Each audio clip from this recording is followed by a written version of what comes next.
You're telling me that this is the country that's in charge of the world? Well, that's how they like to describe themselves, but apparently the rest of the world doesn't agree. On their internet, they've been described as a mix between the Empire and the Fire Nation. I don't know if that's a reference to something, but it doesn't sound good. This is the country that changed our No Man Left Behind policy when they captured Glorp Glorp.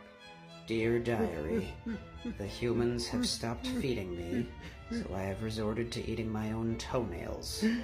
I shall prepare to eat my spleen tomorrow. Yeah, no, this country's absolutely terrifying. I know that we were giving Germany a lot of crap the other day because they started both of those world wars, but we do have to remember that this is the country that finished one of those world wars by developing the atom bomb, and then they dropped it on Japan, and then after that they were like, hey, that was such a good idea, we should do it again. Are we really surprised that these people are that violent? I mean, the country started in a war to begin with. Like, that's how they were born. Oh yeah, taking a look into this country's history is just oodles of fun. Whether it be the genocide against their Native Americans, the thieving of the country that they did, all of the racism, and that whole slavery thing that happened. And apparently they're on the verge of a second civil war. Wait, they're not in a second civil war? What do you mean?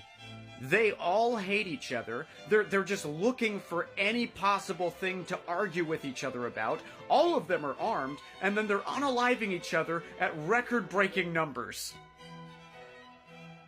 Jesus, I never thought about it that way. Is it weird, too, that every square inch of this country has an American flag?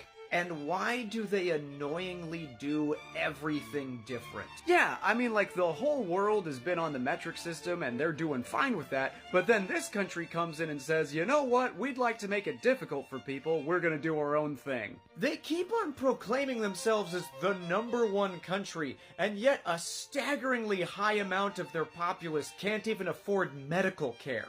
And can we all just take a minute to talk about the fact that in all of their public schools, they force the children to stand up every morning, look at the flag, and then pledge their allegiance? Like the same thing that all of the dictators in that planet do? And the way that they fetishize and slightly worship their military is a bit disturbing. These people are insane! Yeah, I say we put this on the no visitation list. It's such a weird country. We're not getting Glorp Glorp anytime soon, are we?